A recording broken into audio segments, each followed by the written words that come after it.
Arriba los pobres del mundo, de pie los esclavos sin pan. Y gritemos todos unidos, viva la Internacional. Removamos toda la traba. Buenos días, amigas y amigos de Comunidad 24 en vivo. Hoy estamos ya a martes 9 de agosto del 2022 y vamos a compartir con ustedes un eje temático de Comunidad 24, que es el eje temático relacionado con la naturaleza y la soberanía alimentaria.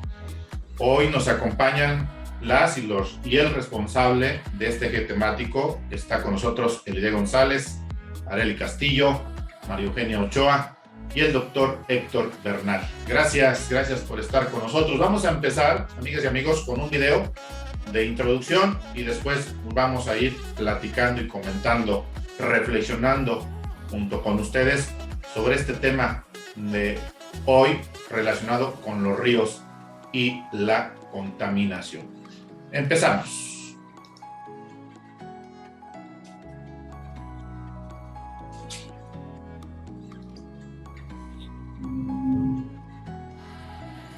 El río Atoyac y su afluente Xochiaco-Moyapan se extiende por una franja geográfica que recorre poco más de 200 kilómetros en los estados de Puebla y Tlaxcala, en la que se estima habitan más de 2.300.000 personas y se asientan diversas industrias.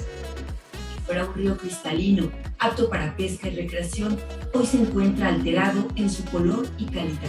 Esta importante fuente hídrica, conocida como la Cuenca de Atoyac, colinda con 18 municipios de los estados de Puebla y Tlaxcala. Desde hace varias décadas ha sido receptora de todo tipo de descargas de residuos por parte de industrias, municipios y asentamientos humanos establecidos en sus bordes. Poco más de 2.000 fábricas y empresas manufactureras de industrias textileras, químicas, de confección, de plástico, alimentarias, agroindustriales y automotriz operan en la región, además de otras irregulares como la de lavado de mezclilla. Son quienes principalmente vierten sus aguas residuales directamente al río o a la red de alcantarillado sin ningún tratamiento previo. Gran parte de estas industrias se ubican en los corredores industriales conocidos como el Quetzalcóatl, el Ixtacuixtla y el Huejotzingo, así como el complejo petroquímico Independencia del Pemex. La CNDH advierte en su recomendación 10/2017 que frente a la gravedad de esta problemática ambiental en la cuenca del Atoyac, las autoridades de los 3 niveles de gobierno han sido omisas, negligentes o no han tomado las medidas suficientes para la protección de los recursos hídricos en la zona de impacto. Este organismo nacional halló en su investigación, en la que recoge las alertas de investigadores y de organismos internacionales, que los habitantes de esta cuenca se enfrentan a un alto grado de peligrosidad por la exposición a contaminantes debido a la ingestión del agua, partículas volátiles y alimentos cultivados en la región. Se trata de riesgos sanitarios y toxicológicos que pueden acumularse en los organismos y causar efectos adversos para los sistemas reproductivo, inmunológico y endocrino y para el desarrollo en general de personas, flora y fauna. La CNDH señaló también que pese a existir desde hace varios años una declaratoria para la aplicación de acciones correctivas, las autoridades involucradas no han llevado a cabo las medidas necesarias para inspeccionar, prevenir y restaurar esta crisis ambiental. Como resultado de las investigaciones, la CNDH señala 100 puntos con recomendaciones dirigidas a la Semarnat, Conagua, Profepa, Cofepris, los gobernadores de Puebla y Tlaxcala y los presidentes municipales de San Martín Texmelucan, Huejotzingo en Puebla, Nativitas, Ixtacuixtla de Mariano Matamoros y Tepetitla de Lardizábal en Tlaxcala. Entre las recomendaciones destacan realizar un convenio de coordinación interinstitucional para poner en marcha un programa integral de restauración ecológica o de saneamiento de la cuenca del Alto Atoyac, atender la emergencia ecológica con la participación de la sociedad civil organizada, población y empresas, solicitar recursos de manera urgente para atender las medidas correctivas, rehabilitar las plantas de tratamiento de aguas residuales y en los casos que sea necesario instalar nuevas. Capacitar al personal de los 3 niveles de gobierno para que lleven a cabo una supervisión y verificación eficaz de acuerdo a la normatividad. La realización periódica de diagnósticos toxicológicos en la región e instalación de centros de salud especializados. También recomienda disponer de información ambiental y de calidad de los cuerpos de agua nacionales, entre otros puntos. La CNDH subraya que el acceso, disposición y saneamiento de agua para consumo humano y doméstico en forma suficiente, salubre, aceptable y asequible es un bien fundamental para la vida, para la salud y para vivir dignamente, y por lo tanto es una condición para el goce de otros derechos humanos. Asimismo, señala que está a la espera de que se dé cumplimiento a la recomendación y se garantice el derecho humano a un ambiente sano, a la salud y al acceso a la información.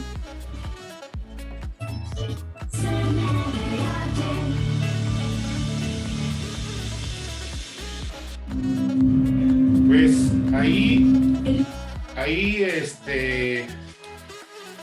vienen distintas reflexiones que en comunidad tenemos que hacer.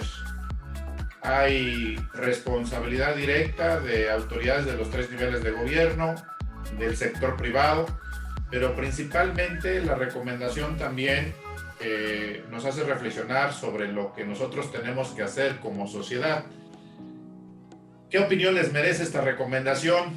Hay otra más reciente, la 56 del 2019, que refuerza aún más la del 2017. Ya estamos prácticamente a 5 años de esa recomendación, y nosotros que vivimos en Puebla capital o que tenemos la posibilidad de recorrer distintos puntos de nuestro estado, ¿creen ustedes que se está cumpliendo esa recomendación por parte de las autoridades?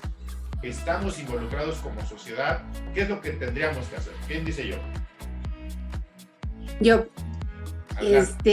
Sí, realmente cuando escuchas de nuevo esta recomendación del 2017, pues realmente indigna que todavía no veamos resultados, e indigna en todos los sentidos, tanto en términos de lo que corresponde a los diferentes niveles de autoridades, como a nosotros como sociedad en términos de la organización y todo lo que nos puede haber faltado para generar mejores condiciones. Pero obviamente aquí hay relaciones de poder. Y creo que un punto que deja claro es que esta recomendación, que está fundamentada en estudios, porque quien la impulsó sobre todo fue una asociación civil, que es el Centro Fray Julián Garcés de Tlaxcala. Él fue quien lideró esta recomendación. Pero un problema que tenemos aquí es que la recomendación la da la Comisión Nacional de Derechos Humanos, producto de toda la investigación que se hizo, el recorrido, lo que aportaron diferentes organizaciones, tanto en Tlaxcala como en Puebla. Sin embargo, la recomendación no es vinculante. ¿A qué se refiere? A que es eso, una recomendación que no vincula, que no tiene mecanismos que obliguen a los diferentes niveles de gobierno a hacer realidad esto. Sí es importante plantear que por la difusión amplia que tuvo esta recomendación, es que se ha dado continuidad y encontramos otra recomendación en 2019. Pero desde la de 2017, que tocaba, digamos, al gobierno anterior de Puebla, encabezado por Rafael Moreno Valle, ya hubo un plan con recursos que supuestamente se planteaba el atender esto. Incluso había grupos de sociedad civil, porque también aquí hay organizaciones de sociedad civil que tienen acceso a recursos para poder de alguna manera difundir el tema, tomar acciones y demás, pero donde tampoco vimos resultados claves en el caso de Puebla, resultados claros. Actualmente, este año, si mal no recuerdo, vino incluso la secretaria de Medio Ambiente Nacional actual, Luisa María, y estuvo acá y se reunió también con el gobernador. Hubo una reunión donde estuvo el gobernador y donde estuvo también la secretaria de Medio Ambiente a nivel del gobierno estatal, y dieron a conocer un plan, pero muy general. Creo que aquí hay un tema donde no está resultando efectiva la articulación de los diferentes niveles de gobierno y tampoco hay mecanismos claros. hay un tema que desde Conagua se desprende. Conagua, que es la Comisión Nacional del Agua, es el ente responsable de vigilar que las empresas cumplan con la normativa, la NOM 001. Y aquí en el video veíamos la contaminación, por ejemplo, de la empresa textil con todos los colorantes y demás. Investigaciones plantean que el río Atoyac tiene más de 50 elementos contaminantes que contaminan de manera muy grave y en el impacto que esto tiene para la salud tanto ambiental como directamente de los seres humanos, de los seres vivos. Y aquí tenemos un tema que para mí es gravísimo porque Conagua tiene muy poco personal que puede supervisar, por ejemplo, las descargas ilegales que se hacen desde las industrias que llegan a descargar ahí al río Atoyac, por darles el ejemplo claro del río Atoyac. Se dan descargas donde hay gente que denuncia que se dan a la medianoche, que se dan en la madrugada y el personal que tiene Conagua es muy poco. Tenemos también un marco legal que tampoco apoya. O sea, tenemos una situación realmente de emergencia y que es poco conocida. Y aquí pues sí, un tema es la información y otro tema es la formación a este respecto de la importancia que los ríos tienen para todos, para todas y que son parte fundamental para nuestra vida. Gracias. ¿Quién más? Una opinión con relación a este tema tan delicado en la situación que se vive en Puebla. Adelante. Adelante, doctor Héctor. Es un tema verdaderamente preocupante.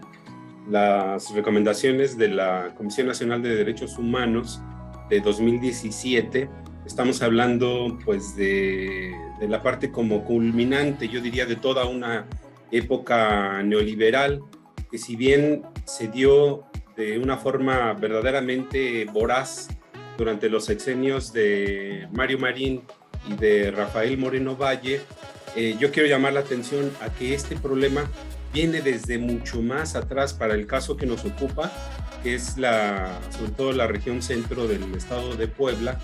Viene sobre todo desde la década de los 60s, cuando se empiezan, no solo en Puebla, sino a nivel nacional, empieza a haber como una efervescencia por instalar corredores y ciudades industriales. Puebla no fue la excepción.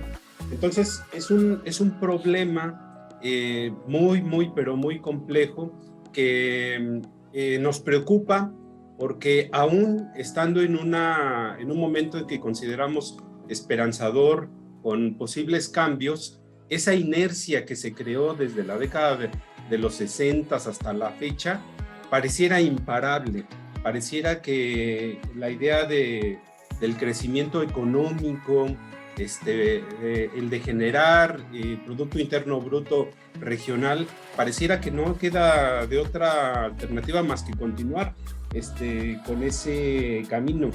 Entonces, me parece que en este análisis que estamos haciendo es muy importante no perder esa perspectiva y lo que tendríamos o podríamos hacer en el momento en que estamos viviendo. Por el momento, esa sería mi opinión. Las nuevas generaciones, Eli. Sí, pues creo que esta situación se ha vuelto más compleja con el tiempo. Como bien comenta la maestra María Eugenia, el profesor Héctor, creo que tiene mucho que ver también con involucrar a muchos sectores. Incluso podemos considerar que la planeación de la ciudad, el crecimiento de la ciudad también afecta bastante, porque si bien la zona es muy industrializada, ya empieza a generar más y más empresas, empiezan a tener más actividad, se empieza a hacer ya algo mucho más grande que involucra el corredor Tlaxcala-Puebla. Yo creo que también no hay una planeación correcta del crecimiento de la ciudad. Asimismo, yo creo que tampoco no se respetan las regulaciones o no se les exige a las empresas que ya tienen tiempo o que incluso están abriendo por primera vez que tengan sus plantas de tratamientos de aguas. Entonces, o incluso a lo mejor las que tenemos no están funcionando al 100 o no se les está dando mantenimiento para que de esa manera también aporten. Entonces empieza a generar toda una serie de complicaciones que parece una bola de nieve interminable, pero sí considero que hacen falta grupos de trabajo multidisciplinarios donde se invite a la academia, se invite a las comunidades, a todos los afectados a trabajar en conjunto. Falta mucho en el tema de la articulación de esfuerzos. Considero que incluso estamos llegando a un punto grave, porque en un artículo de la jornada comentaba que en una taza del río Atoyac llega a tener hasta 200,000 bacterias y diferentes tipos de cancerígenos, ¿no? Entonces, ¿hasta qué punto vamos a tomar conciencia o hasta qué punto vamos a considerar que es necesario involucrarnos? Incluso podemos decir que es tan urgente ya la atención de esto, porque no vamos a tener una vida plena nadie de los que estén cerca del río, y todavía, obviamente, muchos kilómetros a la redonda, pues estos contaminantes se van evaporando y van llegando por el aire. Al rato no vamos a saber ni qué tipo de enfermedades estamos adquiriendo, ¿no? Entonces, yo creo que sí es necesario un llamado enérgico a que se articulen esfuerzos, pero en todo caso, ¿quién es el que debería de estar articulando esos esfuerzos, no? No estamos viendo una participación constante ni una participación protagónica por parte del gobierno para que ayude a involucrar a estos sectores. Están como en esfuerzos aislados y eso dificulta mucho las acciones en beneficio de la sociedad y del medio ambiente, ¿no? Pues aquí mi opinión. Gracias. Arely. Claro, sin duda esto es alarmante y preocupante, pero evidentemente, como bien mencionaba el maestro Héctor, la inercia que se carga con todo este sistema es muy difícil de parar, principalmente porque hay muchos intereses de por medio, ¿no? En los cuales la regulación principalmente es la que queda como a deber en este trabajo. Hay ocasiones en que las empresas se dan de baja y se vuelven a dar de alta con el mismo sistema para poder evadir ciertas consecuencias de los actos que están llevando a cabo para el río. Y la parte de la autorregulación de las empresas es algo que aparentemente parece ser muy difícil porque no lo están gestionando de forma activa ellos mismos. Entonces, la parte del Estado sí ha jugado un papel crucial, ¿no? Pero es un eslabón dentro de toda esta cadena que ya nos afecta a todos, estemos cerca del río o no, porque incluso los alimentos que consumimos en su mayoría han sido regados con estas aguas, porque como bien sabemos, el río es un río enorme que tiene muchas ramificaciones, entonces el agua realmente de todo el estado o de la mayoría está contaminada, no solamente abarca Tlaxcala, también desemboca en lo que es, va para Oaxaca, ¿no? Entonces, o sea, todo ya está contaminado, y estas fuentes de agua que sirven a los agricultores para que ellos puedan regar sus cultivos, que son los que nos venimos comiendo nosotros, ya están contaminados. Muchos de estos alimentos se distribuyen en la central de abastos poblana y otros se distribuyen ya incluso en la Ciudad de México. Entonces, estemos cerca del río o no, realmente ya estamos siendo afectados por este foco de contaminación tan tremendo, ¿no? Además de esto, creo que sí es bien importante el hecho de que pues la tierra y el agua están conectadas sí o sí.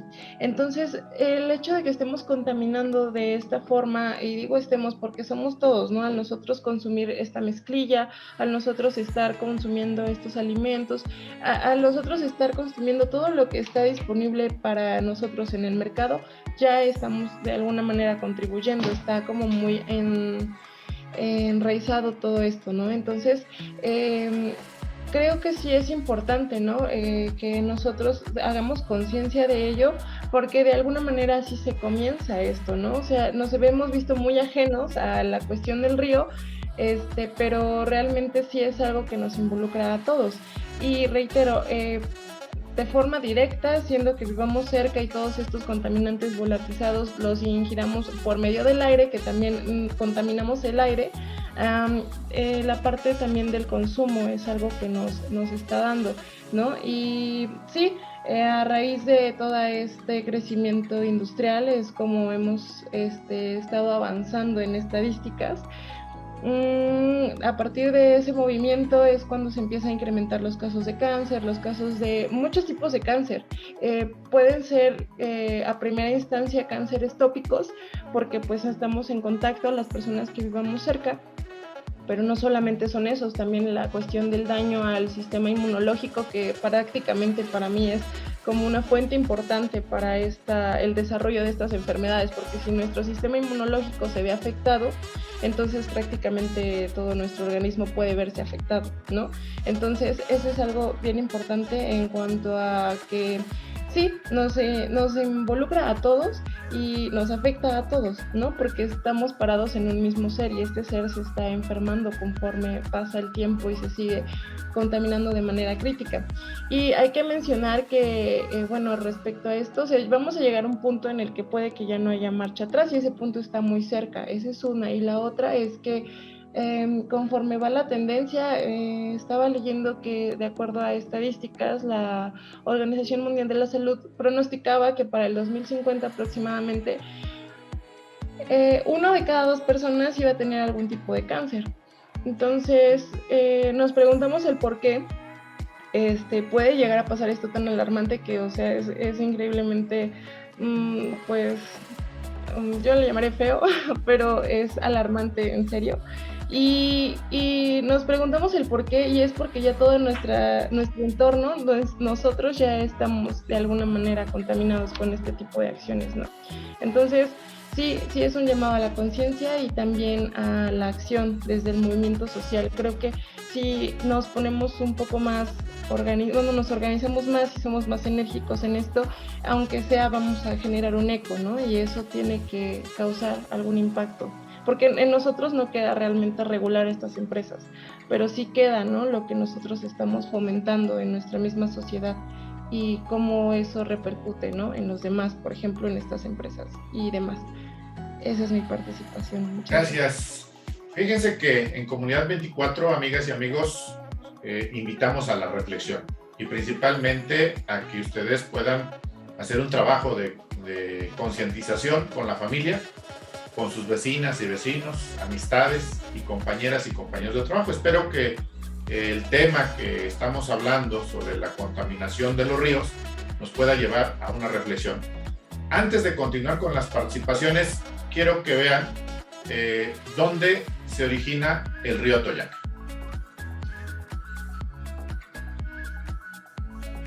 Aunque no lo crean, este es agua del Atoyac, aproximadamente a 1:30 del Angelópolis se ubica San Juan Cuauhtémoc, localidad perteneciente al estado de Puebla y lugar en el que comienza el río Atoyac.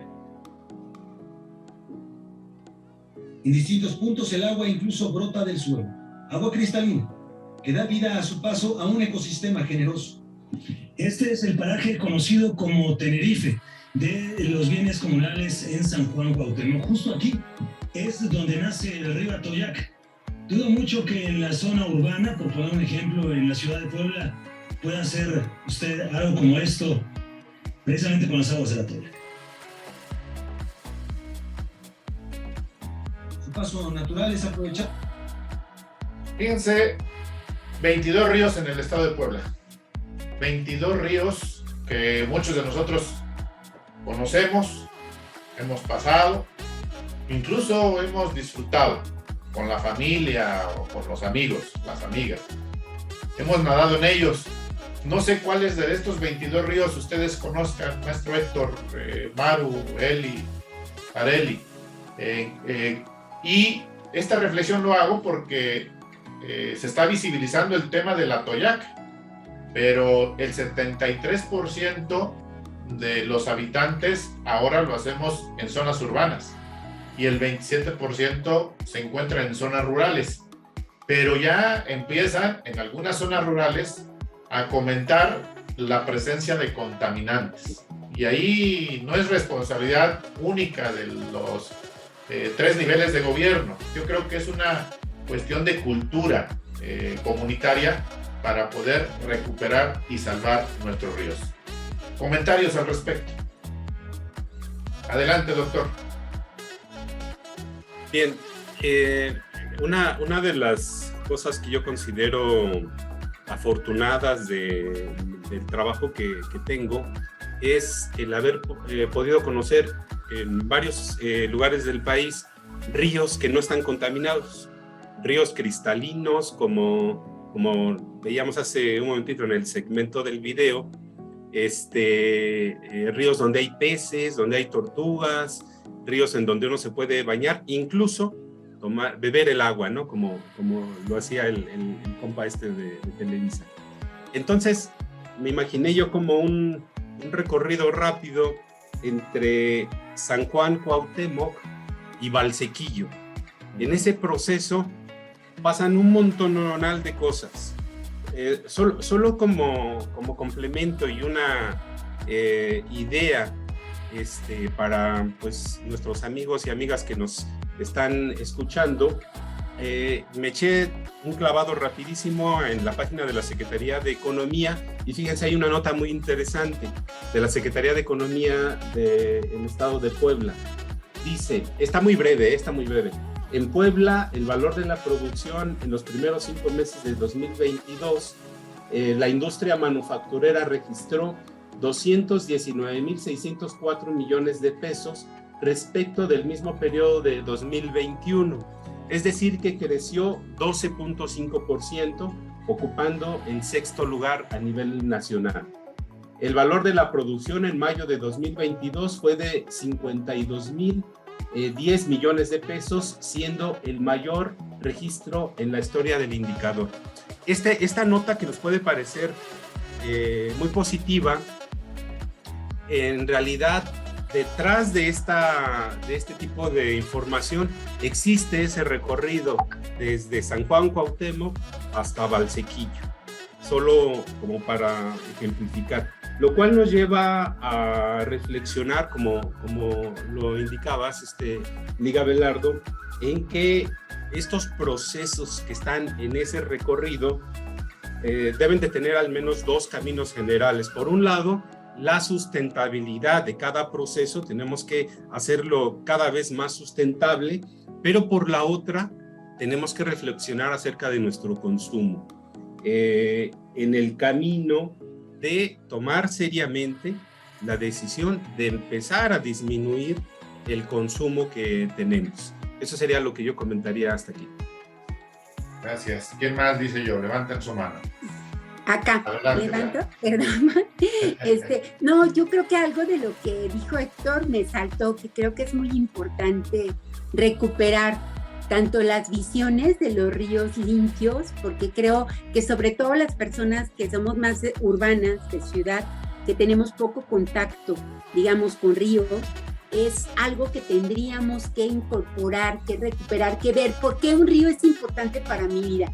Como hace un rato creo que mencionó Arely, lo vemos de repente tan lejos, y el ver que hay ríos, por ejemplo, nosotros con AVE en la zona norte, allá por Tlapacoya, Tlamaya Grande, pues hay un río que es cristalino, donde también te puedes bañar, y que debe ser afluente de algunos de estos 22 ríos que están aquí presentes.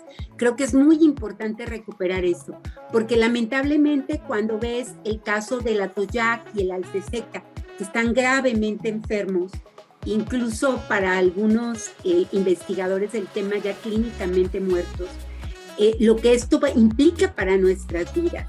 La situación actual, por ejemplo, de la presa de Valsequillo, que ha bajado mucho, donde, por ejemplo, el lugar de embarque, donde pasan los carros, está ahorita parado. Todo eso es muestra de una acción que tanto desde las industrias, que son altamente extractivas, que extraen agua, que la contaminan, como también de los cultivos con uso intensivo de agroquímicos, tienen este impacto. Creo que los ríos son un tema de salud porque son un tema vinculado a nuestra alimentación.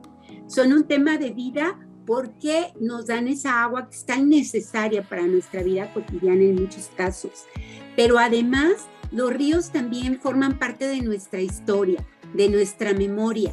Por ejemplo, hay gente que cuando nosotros platicábamos con ella por el caso de la contaminación del Atoyac, como Asamblea Social del Agua, les quiero contar, hicimos un recorrido en algunas colonias donde ya el olor del río es tremendo por la contaminación que hay y demás, pero allá encontramos personas adultas mayores que recordaban cuál era el paisaje de ese río en ese tramo.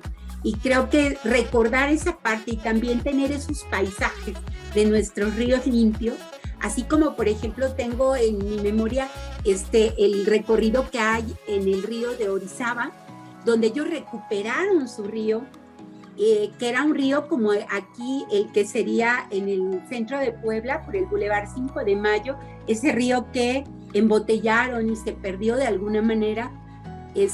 Creo que sería importante reflexionar sobre todo lo que representa un río para nuestra vida. Es vida, pero además tiene que ver con los aspectos culturales y de memoria histórica que son tan importantes para todas y todos. Gracias. Arely, y cerramos con Eli.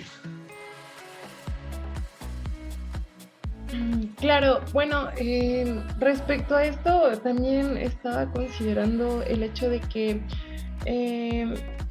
cuando hablamos de la hora cero, ¿no? Que ya muchos estados están en esto, y ver las imágenes del río de donde nace, ¿no? Con tanta agua limpia que se puede beber, me hace como pensar en quizá la incoherencia en la que vivimos, ¿no? O sea, por un lado estamos faltantes de agua, contaminándola y demás, y por otro lado el río sigue vivo, ¿no? El río sigue dando, o sea, la naturaleza sigue haciendo lo propio, entonces nosotros estamos de alguna forma obstruyendo esos ciclos naturales. Y recuerdo un poco también este tema de la intimidad del suelo, ¿no? Con el ciclo del agua. Entonces, al hablar ahorita, maestra Maru, de los cultivos, efectivamente, ¿no? Estamos entorpeciendo este ciclo que tiene que ser armonioso para poder estar proviendo de lo que es el agua salubre, y por lo tanto nosotros estamos también contribuyendo a que, pues, de alguna manera esta hora se siga acercando cada vez más a la entidad. Entonces, el hecho de estar el río contaminado no significa que no pueda seguir como renovándose en su vida, ¿no? Y ahorita con estas imágenes la verdad es que son otra cosa totalmente a la que yo veo. Yo sí vivo cerca del río, para que vean, y yo paso por ahí seguido, entonces sí es algo totalmente diferente, y pese a eso he visto que florece la vida, ¿no? O sea, me ha tocado ver garzas ahí bebiendo agua, ¿no? Y a mí me ha dado un poco de sí, pues no es grato verlas, pero por lo mismo de que está el parque cerca y demás, pues ellas vienen aquí, como hay un afluente de agua, paran a beber, ¿no? Porque últimamente también el calor ha estado impresionante. Entonces he visto también que hay fauna, o sea, hay fauna y hay flora, hay bastante vida, aunque está contaminada, ¿no? Entonces, pese a que está todo pues de esta manera, todo contaminado y demás, la vida ha florecido, ¿no? Y el ciclo sigue continuando, ¿no? Entonces, en gran parte creo que sí hay como, para mí es bello cuando llueve y veo el río cómo se llena, aunque sea agua contaminada, el hecho de ver cómo corre, para mí es algo gratificante. Entonces creo que si todos diéramos un valor parecido a lo que es esta fuente de agua, podrían cambiar muchas cosas, ¿no? Porque, como dicen, es verdaderamente hermoso el hecho de poder convivir, ¿no? Con esta naturaleza que sí o sí se da paso a través de la ciudad. Gracias. Gracias, Arely. Eli. Sí, pues yo creo que retomando un poco lo que comentaba la maestra Maru del tema del patrimonio biocultural, creo que hemos olvidado un poquito también esa relación con la naturaleza, esa relación que al final también la llevamos dentro. Sabemos que los pueblos originarios, nuestros ancestros, veían a la naturaleza como algo, como dioses, como elementos poderosos. Entonces yo creo que ahí también causa un poco de nostalgia, ¿no? Ya no es el mismo río donde la gente jugaba, o ya no es el mismo río donde disfrutaban pasear en familia, ya no es el mismo río donde veían muchos tipos de animales, mucha fauna.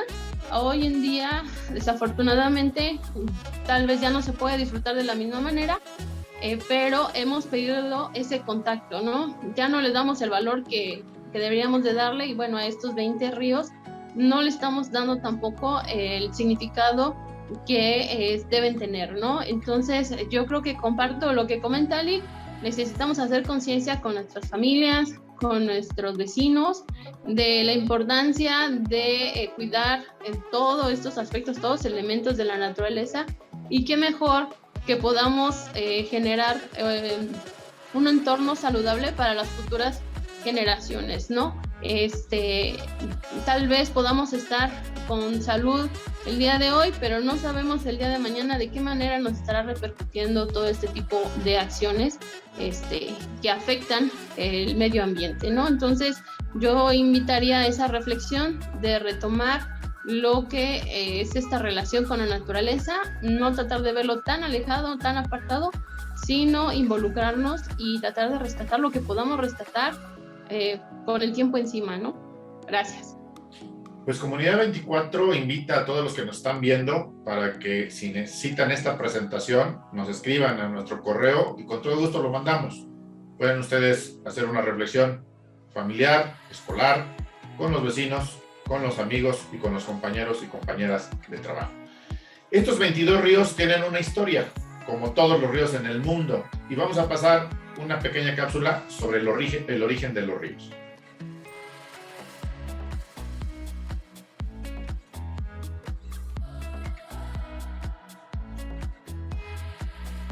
¿Por qué hay agua en los ríos cuando no llueve?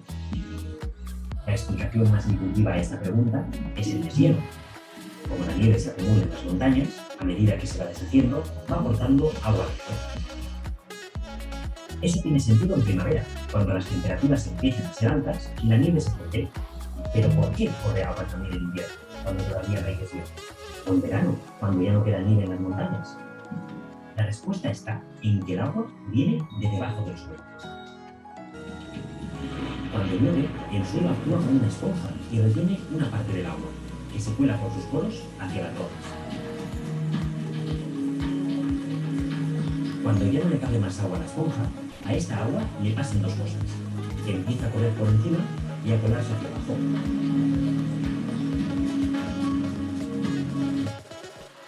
Y esto genera regiones hidrológicas, 4 regiones hidrológicas en nuestro estado. Regiones que los que vivimos en ciudades o los que viven en zonas rurales, cuando abren la llave de su cocina de agua o en el baño, ahí están representadas y que muchas veces nosotros no valoramos. 4 regiones hidrológicas que la Comisión Nacional del Agua nos comparte dentro de la información. Al respecto, todos estos ríos que vimos, los 22 ríos, están en cada una de estas regiones hidrológicas, y es muy importante hacer la reflexión en qué región vivimos o qué región conocemos.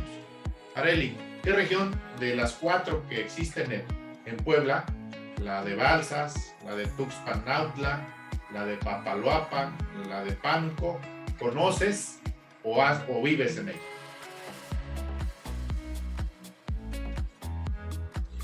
Bueno, considero que vivo en la región hidrológica del río Balsas. No sé si estoy equivocada, pero por lo que estoy leyendo, sí, el río Atoyac converge aquí en la zona donde yo vivo, entonces evidentemente es aquí en la cual me sitúo, aunque esté contaminada, pero sí, es una región hidrológica donde vivo. Perfecto. Eli. Pues afortunadamente con mi familia en Veracruz tengo conocimiento del río Tuxpan, del río Tecolutla, del río Cazones, del río Papaloapan. Entonces, he tenido la fortuna de ver estos grandes ríos y sin contaminar, ¿no? Todavía. Pero también he visto la furia de los ríos cuando crecen, porque el Papaloapan pues ha hecho daño cuando ha crecido mucho. Entonces tengo la fortuna de también haber visto cómo el Tecolutla tanto desemboca en el mar, y ese choque entre el mar y el río genera un ecosistema muy rico. Entonces es una maravilla, y yo la verdad me siento afortunada porque todavía puedo disfrutar de esto, ¿no? Y qué mejor que ojalá parte de nuestra generación hacer algo para que nuestros hijos, nuestros sobrinos, nuestros nietos, todos puedan disfrutar de lo mismo que estamos disfrutando en algunas partes y podamos rescatar otras. Doctor Héctor. Y bueno, yo en otro momento de mi vida profesional, cuando echamos a andar la Universidad Intercultural del Estado de Puebla en Huehuetla, tuve la oportunidad de conocer esta región que compartimos con el estado de Veracruz, sobre todo, toda la región hidrológica del Tuxpan. Es otro mundo, por supuesto, muy interesante, y en últimos momentos, pues por supuesto, todo lo que corresponde al Alto Balsas, que es donde estamos, donde se encuentra esta región del estado de Puebla, ¿no? Con una problemática tremenda, ¿no? Como la que ya estamos comentando. Gracias, Maru. Perdón. Sí, pues nosotros pertenecemos más desde el municipio de Puebla a lo que sería la región del río Balsas, a la cuenca alta del Atoyac. Y ahí sí pues tenemos grandes problemas en términos de la contaminación, de los olores que les decía hace un rato en las colonias, pero sobre todo recuperar esta resistencia de este cuerpo de agua superficial como es el río Atoyac, sobre todo a la vida. Porque aunque se pueda plantear que es un río clínicamente muerto, todavía el río Atoyac, como lo mencionaron tanto Héctor, Arely y Elide, tiene espacios de resistencia a la vida. Y creo que eso es lo que tenemos que nosotros y nosotras que tomar en cuenta para plantear qué podemos hacer. Y aquí hay un tema que también desde la Coordinadora Nacional Agua para Todos y Todas está planteando, que es el tema de las contralorías, desde las poblaciones, desde las comunidades, desde nuestros espacios de vecinos, vecinas, familiares, para poder dar seguimiento a la situación de los ríos. Por ejemplo, el Parlamento de los Derechos de la Naturaleza está planteando una figura en las comunidades que sería guardianes y guardianas de los ríos. Y entonces creo que aquí sería muy importante que todas y todas identifiquemos cuál sería la región donde vivimos y cómo nos podríamos organizar para ser guardianes y guardianas de estos espacios, porque son ecosistemas, son los ríos, pero también alrededor está el hábitat de plantas, de animales y de nosotros mismos. Entonces, en ese sentido, ¿qué podemos hacer desde ahí? ¿Cómo observar que si hay descargas en la noche se pueda avisar, que se formen estas contralorías que den seguimiento a que esto no se haga? Les decía que hubo una reforma a la norma 001 que tiene que ver con la contaminación, donde es una norma ya muy avanzada, pero que tendríamos que conocerla para ver nosotros desde la ciudadanía, desde cómo nos podemos organizar para velar por estos cuerpos de agua que forman parte de nuestra vida y para alejar ese punto cero del que hablaba hace un rato Arely y que nosotros podemos contribuir, sobre todo para nuestros hijos e hijas y las futuras generaciones. Gracias. Gracias. Pues amigas y amigos, estamos viendo cómo de la contaminación de un río reflexionamos a cuántos ríos hay en nuestro estado, cuáles son las regiones hidrológicas del mismo y cómo se forma una región hidrológica. Aquí vamos a tomar un pedacito de las cuencas hidrológicas. recuerda que los litorales mexicanos tienen una enorme importancia para el desarrollo económico del país, ya que representan un gran potencial de recursos. Afortunadamente los mexicanos, aparte de aprovechar los recursos marinos, también contamos con los que nos ofrecen las numerosas cuencas hidrológicas de nuestra nación. Y precisamente, por lo útiles que nos resultan estas últimas, hoy nos enteraremos de qué es una cuenca hidrológica, así como de la ubicación de las principales cuencas mexicanas. Una tarea importante es qué es una cuenca hidrológica como comunidad, pero hay cuerpos de agua hechos por la naturaleza y otros cuerpos de agua hechos por el hombre. Y en Puebla tenemos 8 lagunas o lagos en nuestro estado y tenemos 8 presas en nuestro estado.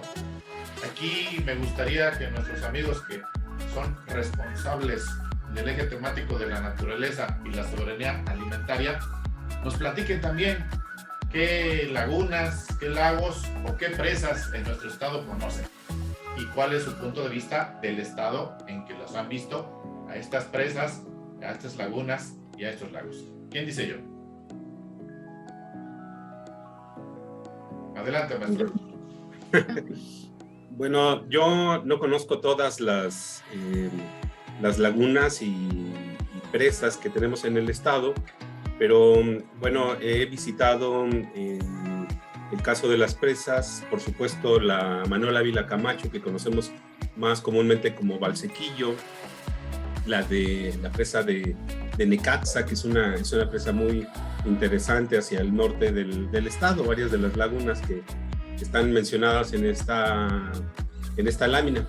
Lo que hay que destacar es que una laguna pues es un cuerpo de agua de origen natural, y una presa es una obra monumental de las cosas que hemos creado los seres humanos para poder modificar, decirlo de alguna manera, modificar, intervenir procesos hidrológicos que se dan de manera natural, como son los escurrimientos en cuencas y microcuencas, que nos ha permitido poder almacenar agua sobre todo pensando en el riego, pensando en abastecer de agua en tiempos de secas a comunidades para uso doméstico, etcétera, ¿no? Entonces las presas que en otros tiempos tuvieron el boom, que parece que ahora están volviendo a tener importancia, pues son importantes. Gracias, Eli. Areli levantó la mano.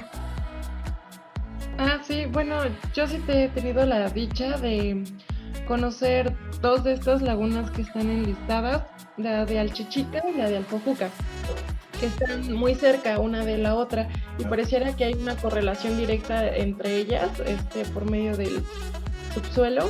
Y bueno, porque mi familia es de allá, y entonces cuando yo la conocí era una laguna muy, bueno, la del Jojuca muy, muy hermosa, no sé, una cosa verdaderamente interesante, porque aparte es súper honda, ¿no? Entonces tiene mucha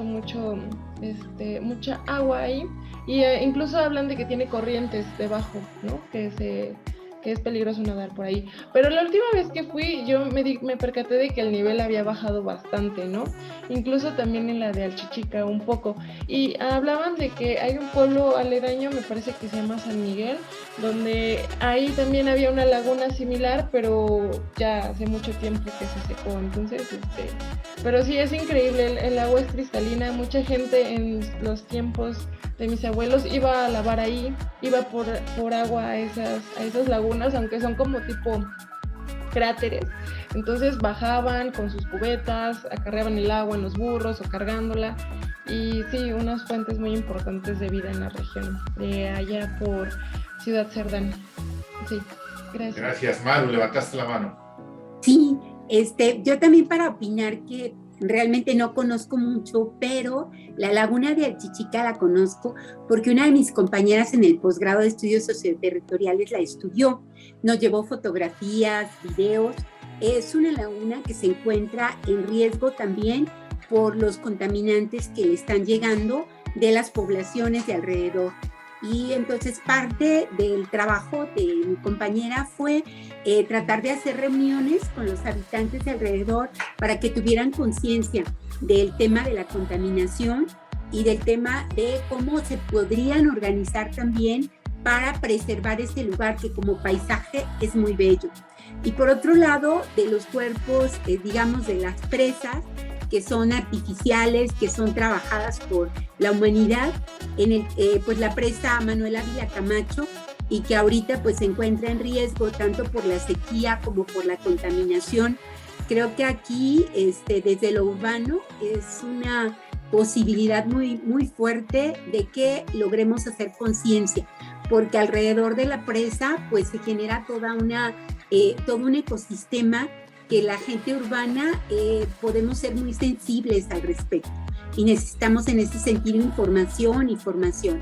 Igual el caso de la presa de Necaxa, que nos queda en camino a Tlamaya y que siempre pasamos observándola y de repente la vemos con niveles más bajos y demás.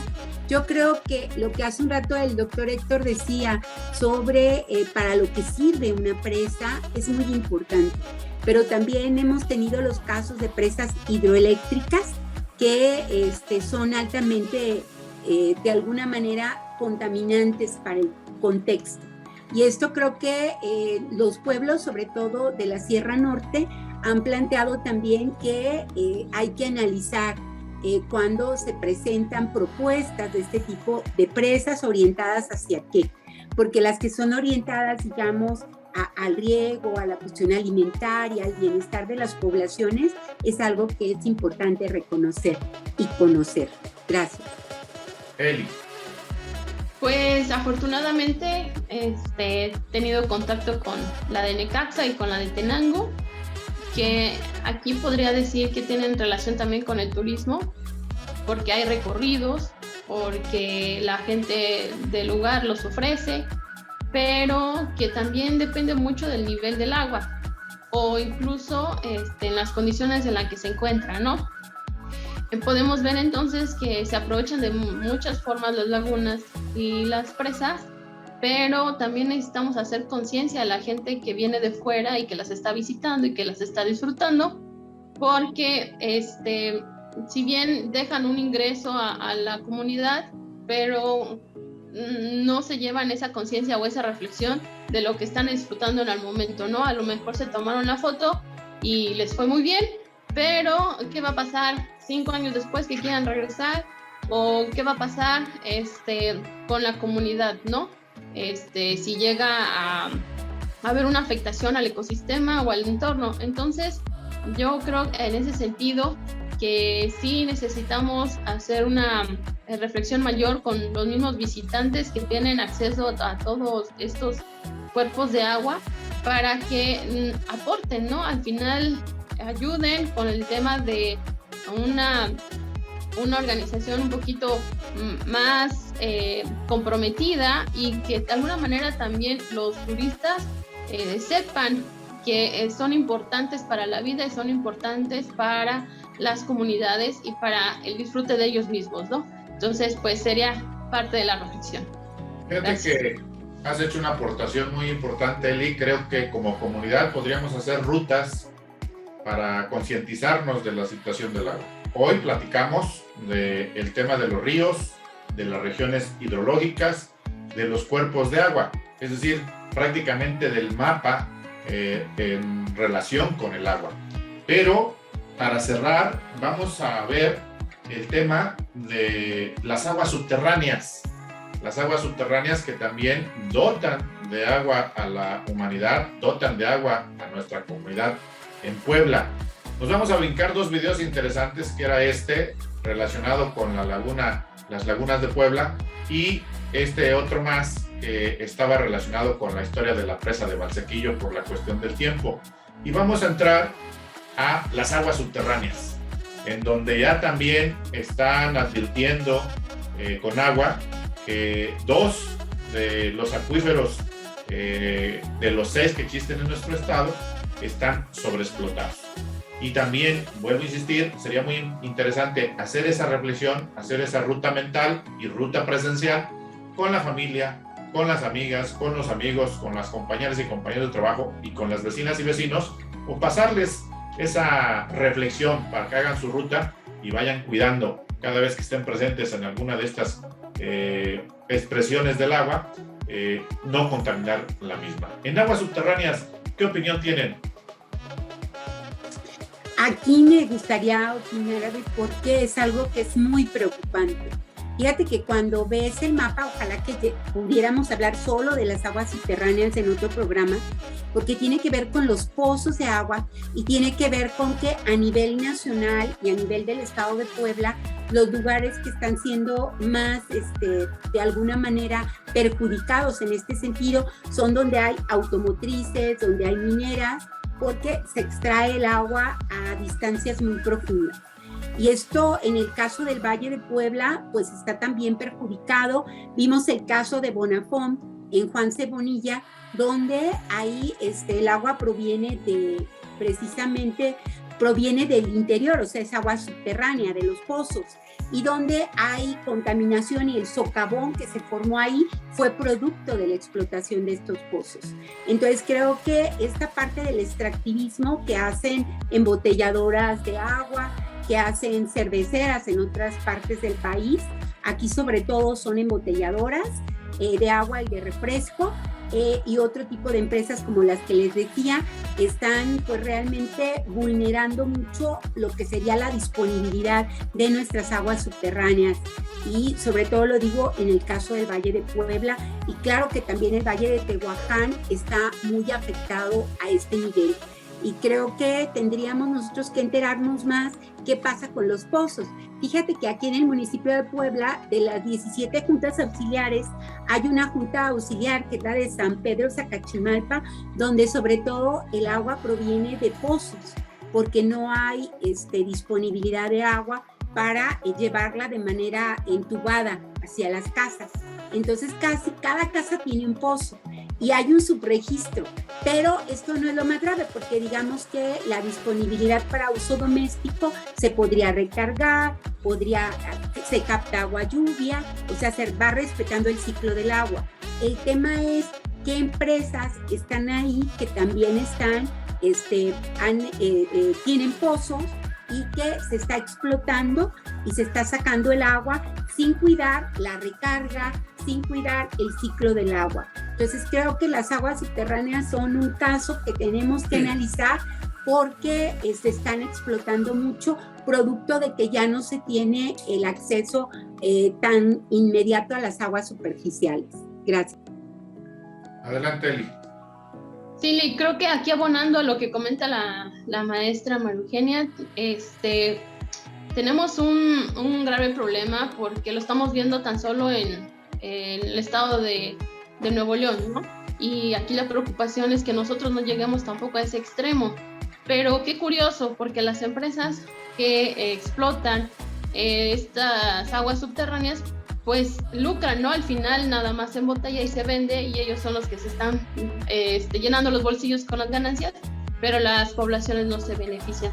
Entonces, aquí tenemos que empresas muy grandes como Coca-Cola, como Danone, que producen agua, Bonafont, etcétera, son las más beneficiadas. Entonces, ahí tenemos que ver en sí para quién es el agua, quién es el que la está usando. Gracias. Gracias, doctor Héctor. Quería usted platicar, se lo veía desde el inicio. Sí. Hablar de las aguas subterráneas implica hablar también de un elemento que no debemos olvidar, pienso yo, de las masas de vegetación que rodean a las grandes ciudades. En el caso de la ciudad de Puebla, pues la mayor parte del agua con el que se abastecen las aguas subterráneas, las que se extraen para nuestro consumo, provienen en buena medida de la montaña que conocemos como la Malinche o Malinci, Matlalcueyat.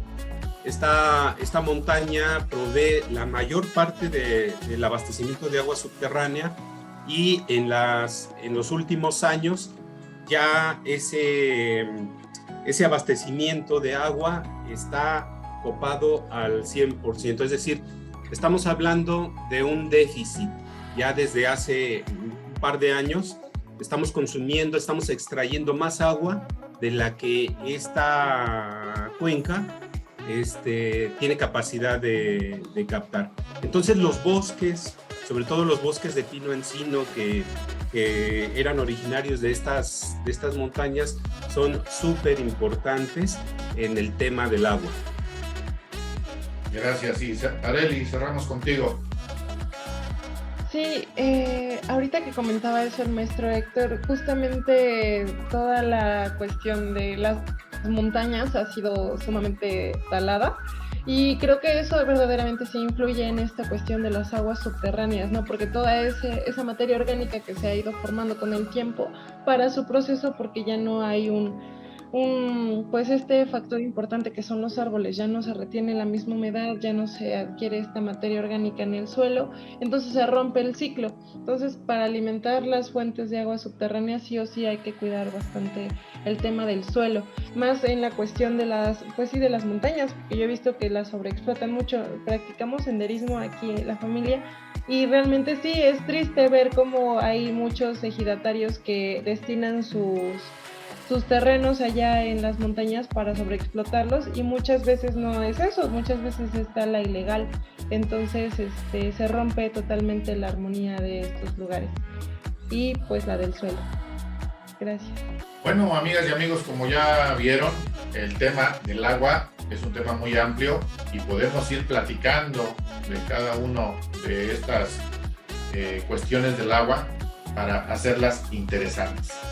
Ahí hay unas recomendaciones que hace Agua para Todos y que sintetiza en documentar regularidades, realizar inspecciones de campo y enviar fotos, formar un comité por la defensa y buen manejo del agua, conectarse con investigadores de universidades o centros de investigación cercana, preparar conferencias de prensa para alertar a la población de las prácticas de acaparamiento y contaminación y violación de los derechos de los pueblos, clandestinidad, impunidad y corrupción, y impulsar la Ley General de Aguas, que serán temas que vamos a tratar con posterioridad. Quiero agradecer la presencia el día de hoy de Maru, gracias, de Arely, de Lide, del doctor Héctor Bernal, y nos despedimos de este programa de naturaleza y soberanía alimentaria con esta canción que nos encontramos en el internet.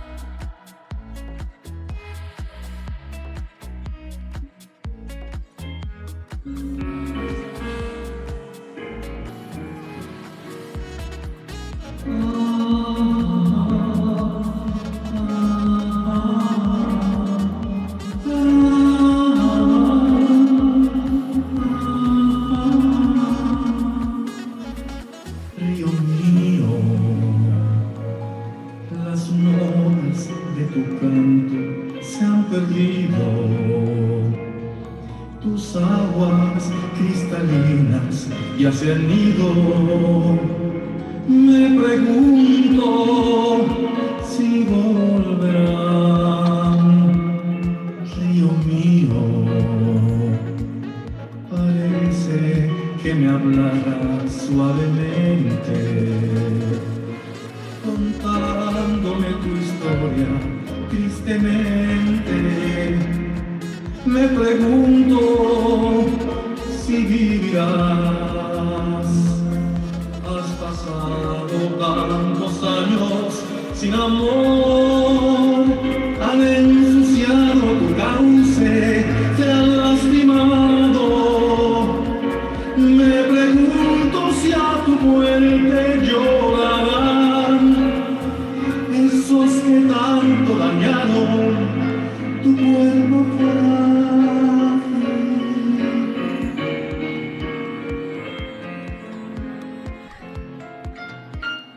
Río mío, hay gente que quisiera protegerte, curar en tus orillas, venerarte, respirar junto de ti. Río mío, yo quiero que embellezca pasaje, que tus riberas vuelvan a ser verdes. Río vivo, tú serás, hoy que te inunda la contaminación, que son tan serias tus aguas, que estás enfermo. Te prometo que estaré cerca de ti para curar tus heridas, para sanarte. Vivo serás, vivo serás, vivo serás.